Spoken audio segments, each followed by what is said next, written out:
Assalamualaikum warahmatullahi wabarakatuh. Selamat datang di kuliah Prinsip Pengembangan Formula Makanan.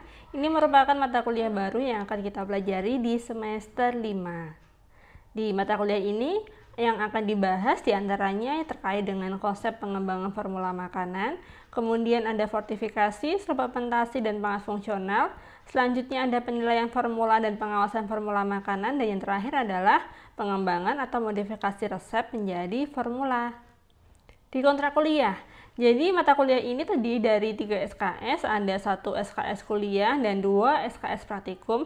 Untuk tim pengajarnya ada saya, Ibu Rindi, Ibu Ayu, Ibu Agatha, dan Ibu Nuning. Terkait dengan metode penilaian, yang pertama ada praktikum dengan bobot 40%, selanjutnya ada UTS 20%, UAS 20%, tugas 10%, dan ada keaktifan termasuk juga kehadiran di sini berbobot 10%. Jadi pengembangan formula ini memang sudah sangat lama ada. Yang paling terkenal sih ya, atau mungkin yang paling ada di sekitar kita di kehidupan kita sehari-hari, yang paling kita kenal adalah Indomie ini. Di sebelah kiri, yang paling kiri itu adalah kemasan Indomie yang lama, yang mungkin kalian sendiri juga tidak tahu, karena saya sendiri juga belum pernah tahu kemasan ini. Kemudian yang tengah itu adalah yang kita kenal sekarang. Jadi Indomie ini memang selalu memberikan inovasi yang baru, sehingga lahirlah varian muncul di sebelah kanan. Variannya itu banyak sekali. Ini juga contoh dari pengembangan formula. Ini adalah contoh dari cookies yang Good Time Classic yang di sebelah kiri itu adalah cookies yang secara formula adalah formula standar umum, yaitu menggunakan tepung terigu. Kemudian ternyata muncullah beberapa varian cookies yang lain dan dia itu bisa diklaim terhadap kesehatan. Ada healthy cookies, kemudian ada black tea, ada butter oats, dan almond. Ini semuanya macam-macam ya formulanya, ternyata banyak sekali. Sebenarnya mengapa sih formula makan itu harus dilakukan kayak gitu ya? Jadi tujuan pengembangan formula yang pertama adalah menciptakan inovasi dan diversifikasi makanan. Ya pastinya kita akan bosan ya kalau makanan itu hanya itu aja. Kita butuh sesuatu yang baru gitu kan. Makanya diciptakanlah berbagai macam produk makanan yang aneh-aneh, bukan aneh-aneh ya. Ya aneh sih karena kita belum terbiasa dengan hal itu gitu. Kemudian yang paling utama adalah meningkatkan atau melengkapi nilai gizi. Jadi misalkan nih yang sebelumnya nilai gizinya ya udah biasa aja, hanya mencukupi dari segi proteinnya, dari segi lemaknya, seperti dari energinya juga cukup. Nah, kemudian dilengkapi lagi nilai gizinya, bagaimana dengan vitaminnya, bagaimana dengan seratnya mungkin, seperti itu. Kemudian meningkatkan daya terima konsumen. Jadi memang tidak semua konsumen itu mau dengan makanan yang begitu. Jadi perlu dilakukan inovasi supaya masyarakat itu atau konsumen itu mau menerimanya. Apalagi yang berkaitan dengan makanan yang khusus. Jadi misalkan nih lagi sakit, tidak bisa mengkonsumsi makanan padat. Nah, kita harus memberikan inovasi yang baru, yang makanannya itu cair tapi bisa dikonsumsi. Dan yang terakhir adalah meningkatkan persaingan. Kalau makanan kita itu hanya begitu-begitu saja, tidak pernah ada inovasi. Sedangkan produsennya lain itu memberikan inovasi yang banyak sekali, sehingga konsumen itu pasti akan beralih gitu kan. Pasti akan lebih menyukai varian yang banyak, yang konsumen itu bisa menyukai. Oh, saya itu bebas memilih gitu kan, mau yang original atau yang memberikan varian seperti itu. Terkait dengan status gizi, nah ini adalah data dari Riskesdas tahun 2018. Sebenarnya bisa dilihat ya di sini bahwa ada 3 jenis masalah gizi. Yang pertama adalah sangat kurus dan gemuk. Sebenarnya ketiga status gizi ini pada balita itu memang terjadi penurunan mulai dari tahun 2007 hingga tahun 2018. Hanya saja memang penurunan itu masih kurang gitu ya. Kita perlu menekan lagi penurunan terkait dengan status gizi yang sangat kurus dan gemuk. Nah, gemuk itu masalah loh ya. Jadi bukan berarti anak-anak yang gemuk yang memang dia terlihat sangat imut, sangat cabi, dan sangat menggemaskan itu sehat, belum tentu. Bisa saja sebenarnya dia itu kelebihan zat gizi tertentu, kemudian dia bisa saja di sisi lain dia itu juga kekurangan dari zat gizi tertentu. Jadi belum tentu gemuk sehat itu belum tentu. Nah, ketiga masalah ini memang sangat berkaitan dengan kandungan gizi yang diasup oleh balita tersebut. Nah, salah satu cara untuk mengurangi atau mencukupkan gizi dari balita itu adalah pemberian PMT, program makanan tambahan begitu ya. Tapi ternyata bisa kita lihat di sebelah sini bahwa sebanyak 59% dari balita usia 6 hingga 59 bulan itu tidak mendapatkan PMT. Padahal PMT itu adalah program dari pemerintah, diberikan secara gratis untuk memenuhi gizi anak. Tapi ternyata tetap aja ada yang tidak mendapatkan PMT. Begitu juga dengan ibu hamil. Ibu hamil itu juga zat gizinya perlu diperhatikan dan perlu dicukupi, karena ibu hamil itu selain untuk mencukupi zat gizi dari janinnya juga perlu untuk zat gizi untuk si ibu sendiri. Dan ternyata 74% ibu hamil itu juga tidak mendapatkan PMT. Ini sangat mengejutkan sekali gitu ya. Dan ini ada lagi proporsi remaja putri dan ibu hamil yang mendapatkan tablet tambah darah. Ini berkaitan dengan anemia. Dan ternyata juga masih ada remaja putri maupun ibu hamil yang tidak mendapatkan tablet tambah darah. Dan ternyata proporsi anemia pada ibu hamil itu meningkat dari tahun 2013 hingga tahun 2018. Ada peningkatan dari 37% meningkat hingga 48%. Berarti hampir separuh dari ibu hamil itu yang menderita anemia. Anemia itu kan kekurangan zat gizi mineral mikro ya. Terutama sih yang paling umum adalah zat besi. Padahal ya namanya mineral itu kan sangat diperlukan oleh tubuh. Nah, apabila kekurangan mineral dan zat gizi yang lain, ya otomatis nanti anaknya bisa menderita tadi status gizi yang kurus maupun yang sangat kurus atau bahkan terlalu gemuk begitu. Nah, kedepannya otomatis ya kesehatan dari si anak ini bisa dipertanyakan, itu ini anak ini sehat tidak gitu kan. Nah, sebenarnya apa sih fungsi dari mikronutrien dalam tubuh gitu kan? Ternyata banyak sekali loh fungsi mikronutrien dalam tubuh dan yang berhubungan dengan sistem imun. Jadi kalau kita sakit, kita tuh sebenarnya butuh mikronutrien juga gitu. Jadi tidak hanya yang sehat. Nah, sehat itu juga butuh untuk mempertahankan sistem imun apalagi yang sakit. Jadi ada misalkan seperti selenium, probiotik, vitamin A, C, E, vitamin D, omega 3, ada flavonoid, karotenoid, herbal, kurkumin, kemudian ada polisakarida, ada protein juga, dan beberapa komponen teh. Dan ini juga beberapa jenis herbal maupun jenis mikronutrien yang dia itu sangat dibutuhkan oleh tubuh. Jadi bagaimana sih sebenarnya kita itu harus memenuhi sebanyak ini nutrisi gitu ya? Bagaimana sih caranya? Ya mau nggak mau kita memang harus makan sih. Nah ini kan beberapa jenis makanan itu harus kita konsumsi secara reguler. Makanya dari Kemenkes sendiri sudah mengeluarkan wacana untuk mengkonsumsi beragam jenis makanan. Jadi tidak hanya mengkonsumsi makanan tertentu aja, karena tidak ada satupun makanan yang dia tuh kompleks, yang isinya itu semua zat gizi, itu tidak ada.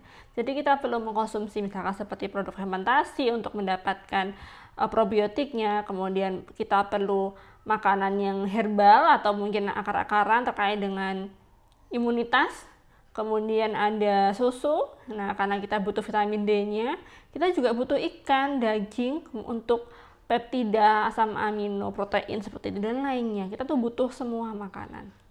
Nah, jadi bagaimana sih cara kita untuk meningkatkan asupan zat gizi kita gitu kan? Ini bisa dilakukan dengan cara fortifikasi, suplementasi, dan juga ada konsep pangan fungsional. Jadi misalkan nih kita tidak bisa mengkonsumsi makanan tertentu gitu ya. Kita tidak bisa mengkonsumsi segala jenis makanan. Kita bisa mengkonsumsi makanan tertentu yang dia itu memang sudah ditambahkan zat gizinya, misalkan seperti fortifikasi, sengaja menambahkan zat gizi tertentu pada makanan. Beda dengan suplementasi, karena kita kalau fortifikasi itu menambahkan zat gizi pada makanan, sedangkan apabila suplementasi kita tuh mengkonsumsi zat gizi itu secara langsung. Kemudian ada pangan fungsional, yang ini pangan itu ditingkatkan nilai fungsionalnya sehingga bisa memberikan efek positif terhadap kesehatan. Terkait dengan fortifikasi, memang tujuannya untuk memperbaiki kekurangan zat-zat dari pangan, terutama dari defisiensi. Jadi misalkan nih padi gitu ya, padi ya kandungan utamanya sih hanya hanya karbohidrat, tapi ternyata sekarang bisa dong ditambahkan dengan beberapa vitamin tertentu, sehingga beras itu tidak hanya mengandung karbohidrat tapi juga sudah mengandung beberapa vitamin yang memang diperlukan oleh manusia. Dan juga bisa fortifikasi ini bertujuan untuk mengembalikan zat-zat yang awalnya ada, kemudian secara dia itu hilang dengan pengolahan, kemudian kita tambahkan lagi zat gizi itu supaya jumlahnya seperti semula. Ada lagi tujuan untuk meningkatkan kualitas gizi dari produk pangan olahan. Jadi misalkan nih susu formula bayi. Beberapa bayi yang memang tidak bisa mendapatkan ASI secara full itu memang bisa diberikan susu formula. Nah, susu formula ini memang sudah dirakit, sudah dirancang, sudah dikembangkan sedemikian rupa dan mengandung beberapa zat gizi yang penting yang dibutuhkan oleh bayi. Kemudian menjamin ekvivalencsi gizi, karena beberapa pangan ini dapat menggantikan pangan yang lain. Misalkan margarin yang difortifikasi itu dapat digunakan sebagai pengganti mentega. Di Indonesia sendiri, program fortifikasi yang sudah berjalan antara lain adalah penambahan vitamin A pada minyak goreng, kemudian ada penambahan zat besi pada tepung terigu dan kecap, kemudian yang paling terkenal dan sudah berjalan lama itu adalah penambahan iodin di garam. Jadi memang produk pangan yang difortifikasi juga tidak sembarangan. Kita perlu mempertimbangkan bahwa produk-produk pangan ini dia dikonsumsi secara meluas oleh masyarakat, sehingga defisiensi zat gizi itu bisa dikurangi dengan kita tuh memberikan zat gizi tersebut di pangan-pangan yang memang secara luas dikonsumsi oleh masyarakat. Berbeda dengan suplementasi ya, suplementasi ini kita menggunakan produk yang digunakan untuk melengkapi zat gizi tersebut. Jenis vitamin, jenis suplemen itu banyak sekali, mulai dari vitamin, ada serat, herbal, asam amino dan protein, ada asam lemak esensial, kemudian ada juga suplemen khusus untuk atlet, ada mineral, protein, hormon, enzim, itu banyak sekali memang. Dan kita bisa mengkonsumsinya ya menyesuaikan dengan kebutuhan gitu kan. Sasaran suplemen yang paling diutamakan ini adalah ibu hamil, karena ya ibu hamil memang membutuhkan kandungan gizi yang lebih banyak dibandingkan dengan wanita biasa. Remaja putri karena sering menstruasi, terutama nanti diberikan tablet tambah darah yang isinya adalah zat besi. Selanjutnya ada kelompok vegetarian, karena vegetarian ini hanya mengkonsumsi makanan tertentu, hanya mengkonsumsi nabati saja, sedangkan ada beberapa jenis zat gizi yang tidak ada di nabati tapi banyak diperoleh di hewani. Nah, itu kelompok vegetarian ini membutuhkan suplemen juga. Kemudian ada atlet dan orang yang berkebutuhan khusus. Jadi misalkan beberapa orang yang mengalami defisiensi zat gizi mikro, nah itu bisa diberikan suplemen juga. Nah, faktor yang berpengaruh terhadap konsumsi vitamin dan mineral ini, mengapa sih sebenarnya kita itu kok ternyata kekurangan vitamin dan mineral? Ternyata ada umur. Semakin tua seseorang itu penyerapan dari vitamin dan mineralnya juga semakin buruk, sehingga yang masuk dalam tubuh itu hanya sedikit. Kemudian jenis kelamin, umumnya yang perempuan itu memang lebih banyak menderita defisiensi. Kemudian ada tingkat pendidikan. Jadi juga beberapa yang dipengaruhi juga oleh pengetahuan. Jadi misalkan dia semakin tahu, pendidikannya juga semakin tinggi, umumnya untuk kecukupan vitamin dan mineral itu bagus. Ada lagi status ekonomi. Mereka yang status ekonominya tinggi, punya uang yang cukup untuk membeli makanan yang beragam atau bahkan bisa membeli suplemen gitu kan. Berbeda dengan kalangan ekonomi yang di bawah, mereka bisa makan aja sudah bersyukur, makan udah kenyang aja, tidak sampai memikirkan zat gizinya seperti apa.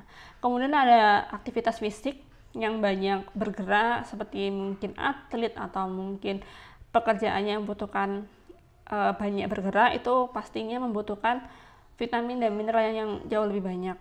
Pola makan ini, karena makanan adalah sumber dari segala macam vitamin dan mineral, dan juga lingkungannya bagaimana, mendukung tidak untuk mengkonsumsi vitamin dan mineral yang cukup gitu kan. Selanjutnya terkait dengan suplementasi ini, dari pemerintah juga sudah mencanangkan seperti PMT ibu hamil dan anak, kemudian ada kapsul vitamin A, ada lagi tablet tambah darah, dan juga ada bubuk tabur gizi. Terkait dengan pangan fungsional, jadi pangan fungsional ini adalah makanan sebenarnya yang dia itu memang memberikan efek positif terhadap kesehatan. Dan ini bisa dirancang loh pangan fungsional yang awalnya tidak ada arah ke sana, tidak memberikan efek positif, kita bisa merancang makanan supaya bisa memberikan efek positif tersebut. Dengan syarat yang pertama adalah secara sensoris. Jadi memang dia itu mau atau bisa diterima oleh konsumen gitu kan. Jadi konsumen itu mau mengkonsumsi itu. Kemudian dia juga bernilai gizi tinggi, dan juga yang paling penting adalah memberikan pengaruh fisiologis yang menguntungkan bagi tubuh. Jadi ketiga ini adalah syarat utama dari pangan fungsional. Jadi misalkan nih dia bergizi tinggi dan memberikan pengaruh yang baik, tapi kalau dia tidak bisa dikonsumsi ya buat apa gitu kan. Atau kita membuat makanan yang enak sekali tapi dia tidak memberikan sumbangsih gizi dan juga tidak memberikan pengaruh fisiologis, juga buat apa gitu kan.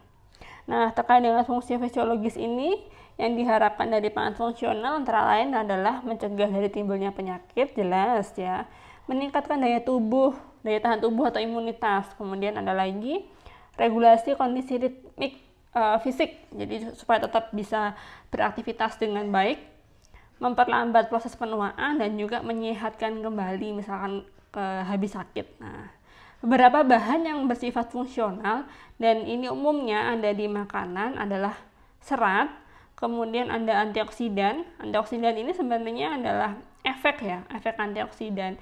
Dan antioksidan ini bisa didapatkan dari golongan flavonoid, karoten, vitamin C, kemudian ada vitamin E.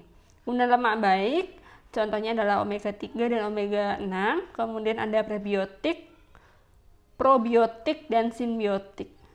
Ya, prebiotik, probiotik, dan simbiotik ini yang berkaitan dengan pencernaan. Jadi memang sekali lagi makanan fungsional ini dia tidak hanya menyehatkan, tapi dia juga harus enak dan memberikan efek positif terhadap manusia. Jadi makanan fungsional ini apabila disebut makanan biasa juga tidak, apabila mengobati seperti obat juga tidak. Dia itu ada di tengah-tengah antara makanan dan juga obat. Ini merupakan pengantar untuk mata kuliah prinsip pengembangan formula makanan.